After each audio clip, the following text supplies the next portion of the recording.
আজি हमारे परम सौभाग्य घटे वैकुंठपति प्रभु नारायण जगत जननी मातृ दुरे रातुल सरह नामार एकेलगे सुंदरी हे प्रभु कमल हे जगत जननी मातृ मोर दुरे रातुल सरंतर एने किन्नार धरे कत सहस्र कोटि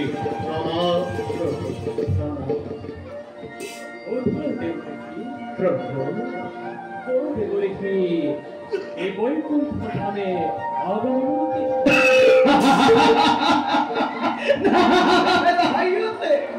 হে প্রভু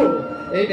নারদর আগমনের উদ্দেশ্য মাত্র এটাই এই আকাশে দৈরে রাতুল সরন্দরে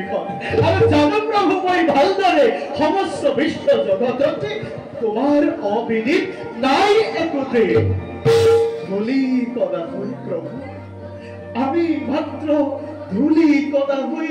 ঘুরিস ভাই জগতর পাদর প্রভু প্রভু এই বৃহত্তম বিশ্ব ব্রহ্মাণ্ড প্রভু বৃহত্তম শক্তি বিরাজমান প্রভু প্রভু উচ্চতম মাথা ধূলি কদা এবারে কিরন্দর সলনাকারী সলনাত পারব এই কথা মই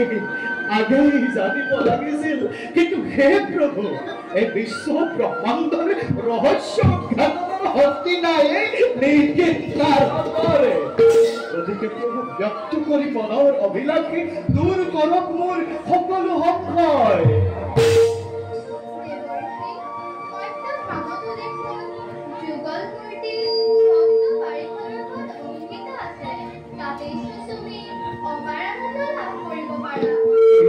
মাতৃ মূৰ্তি ধমতাতে যুগল মূৰ্তি হইছে অঙ্কিত নাজানো মাতৃ কেনেদৰে হইছে অঙ্কিত তোকে সবিশেষ নকৰি পলম পুনঃ তেন্তে দেবৰে যত আজি অনন্ত হৰিনামৰ ধ্বনিৰে মুখৰিত যত মহা মহা ভক্তগণে তৎস্থান কৰে প্রভু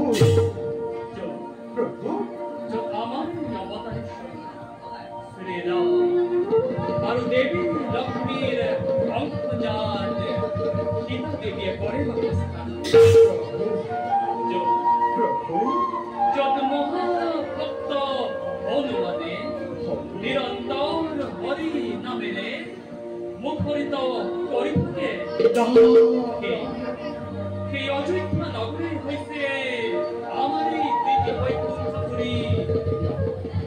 হে প্রভু বানর রূপী হনুমান মহাভক্ত স্বর্গে দেখো প্রভু মাতৃ মাতৃ মহাদেৱৰ অংশত বায়ুদেৱৰ ঔৰসত অঞ্জনাৰ গৰ্ভত অন্তৰত ৰাম নামৰ অক্ষয় ভাণ্ডাৰ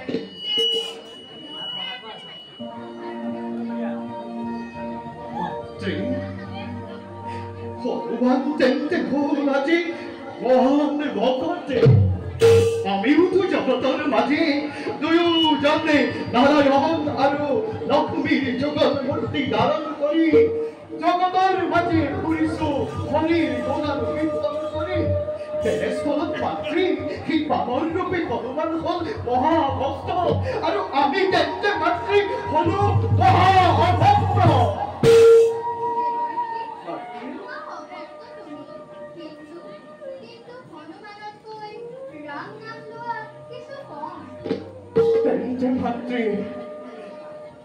মাতৃ এইবাৰে হনুমান হৰি ভক্তি পৰীক্ষা কৰিব লাগিব হে প্ৰভু নাৰায়ণে প্ৰিয়কে অনুমতি হৈ পৰীক্ষা কৰিব খোজো ভক্তি ভক্ত হনুমানৰে কৰা তেন্তে হনুমানৰ ভক্তি